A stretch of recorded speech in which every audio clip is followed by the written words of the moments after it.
इस बार जो बजट है उसके अंदर मिडिल क्लास से लेकर लेडीज, उसके बाद फार्मर्स, कॉर्पोरेट्स, इंडिविजुअल्स, एमएसएमई, किसी भी सेक्टर को छोड़ा नहीं गया और यही कमाल है इस बार के बजट की। Being a very humble student of history, I have arrived at a conclusion that in the next 10 to 12 years, the real global conflict, economic of course, not military, will be between America and India. जो ज्यादा जो share है global economy में वो India और China का होने वाला है अमेरिका के बाद।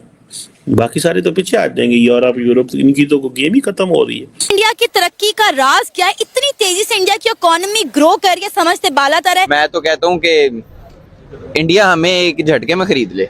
हम लोग ऐसे 70 साल 50, अब देखें हमारे साथ वाले मुल्क किधर चले गए। आप तो हिंदुस्तान के साथ कंपैरिजन करते भी शर्म नहीं कर सकते। हिंदुस्तान को अब वक्त नहीं लगेगा थर्ड बिगेस्ट इकोनॉमी बनने में, बिकॉज जो फोर्थ और थर्ड बिगेस्ट इकोनॉमी है हमसे ज्यादा दूर नहीं है। इसी तरह इकोनॉमिक ग्रोथ इंडिया की रहेगी तो 2050 में इंडिया की इकोनॉमी पाकिस्तान से 40 गुना बड़ी होगी। 200 अरब डॉलर की इंडिया और अमेरिका की ट्रेड है, तो वो क्यों ना इस एंगल से सोचें इंडिया के बारे में।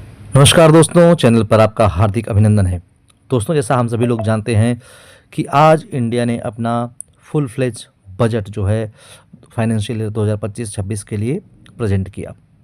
और दोस्तों, ये बजट जो है बहुत ही बृहद था और वेरियस एस्पिरेशन ऑफ इंडिया को ये कवर करता है। तो दोस्तों, ये 80 लाख करोड़ का बजट था और इसे देख करके जो पाकिस्तान के न्यूज़ एंकर्स हैं या जो उनके लोग हैं उनको समझ नहीं आ रहा कि इतना बड़ा बजट कैसे पेश कर दिया इंडिया ने। इतना पैसा होता भी है क्या? 80 लाख करोड़ शायद उन्होंने अपने सपनों में भी नहीं देखा, सोचा था दोस्तों, सपने भी नहीं देखे थे इतने पैसों के। तो दोस्तों, अब जो है पाकिस्तान में इसका डिस्कशन हो रहा है कि इंडिया जो है हम और इंडिया एक दिन आज़ाद हुए, हमारे सेपरेशन तो एक दिन पहले हो गई, लेकिन इंडिया देखो कितना आगे पहुंच गया है और कितना प्रोग्रेस कर गया है कि 80 लाख करोड़ का बजट दे रहा है। तो दोस्तों, पाकिस्तानी मीडिया इस पर रिएक्शन दे रहा है, ये देखते हैं। दोस्तों, चैनल को सब्सक्राइब करिए, लाइक करिए और शेयर करिए। आपके सपोर्ट की हमको बहुत ज़रूरत है। Thank you so much. GST धीरे धीरे बढ़ता जा रहा है।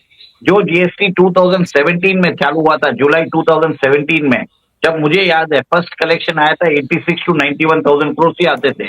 आज 7 साल बाद मिनिमम कलेक्शन 1.7 लाख करोड़ आना चालू हो गया, ठीक है।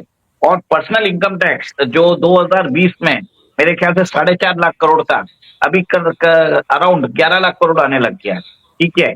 तो एक तरह से रिलीफ मिलना जरूरी था। तो जो रिबेट दिया है बहुत ही सब्सटैंशियल रिबेट दिया है और इसके कारण मैन्युफैक्चरिंग जो कंजम्पशन ग्रोथ है वो बढ़ेगी, मिडिल क्लास के हाथ में पैसा आएगा और मिडिल क्लास के कारण ही देश चलता है। सर, कॉर्पोरेट्स, एग्रीकल्चर और जो हमारे जो फ्रीबीज जो लेते हैं उनको ये समझना चाहिए कि without middle class the country can not survive.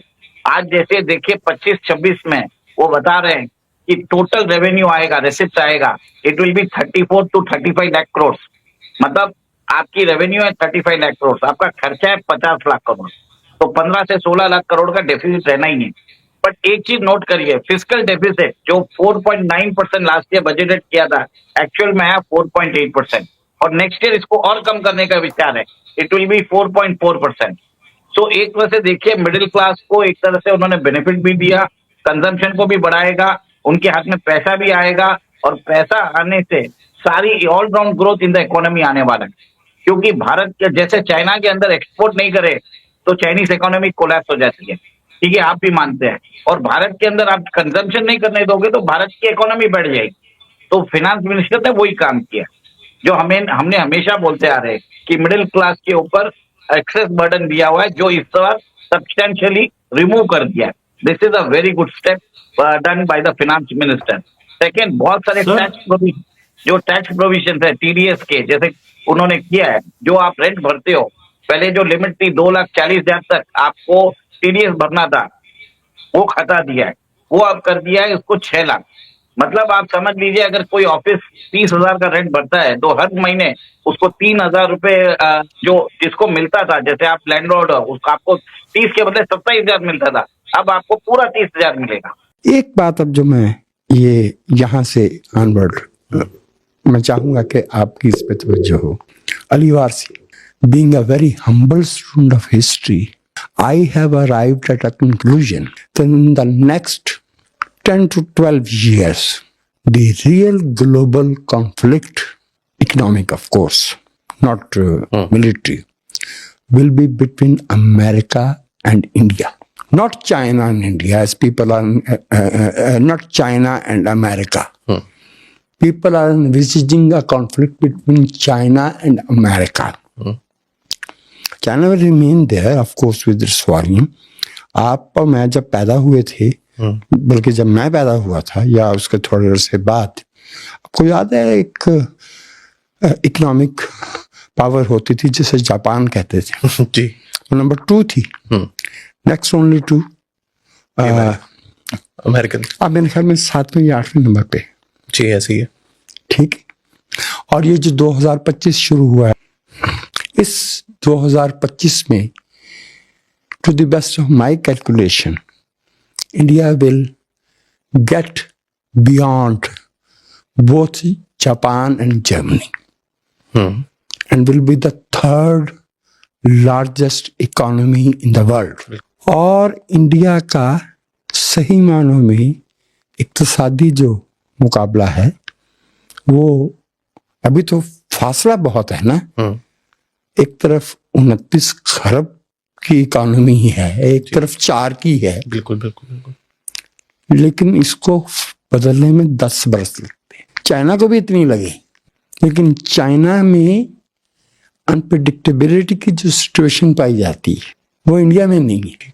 India में मईशत और सियासत एक ही धारे पे है, तो वहां कुछ भी हो जाएगा, सुबह उठेंगे तो अखबार में ही देखेंगे कि क्या हो गया। जी जी जी, ये इंडिया में नहीं होगा, बिल्कुल ऐसे ही।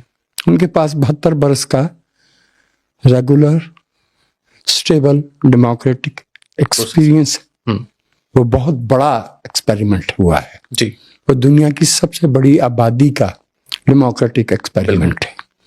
37 करोड़ की आबादी के साथ अमेरिका, अगरचे इस वक्त टेक्नोलॉजी में, नो हाउ में, जिसको हम ह्यूमन कैपिटल कहते हैं, बहुत आगे है।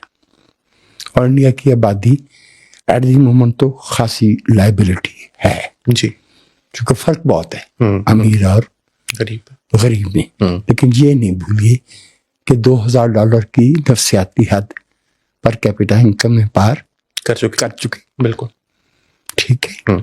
और ये 10 वर्ष, ये ट्रम्प वाला एरा, अभी से आपको ट्रम्प वाले एरा ही में कुछ ऐसे निशान नजर आना शुरू हो जाएंगे कि इंडिया और America will not be seeing eye to eye, will not be seeing।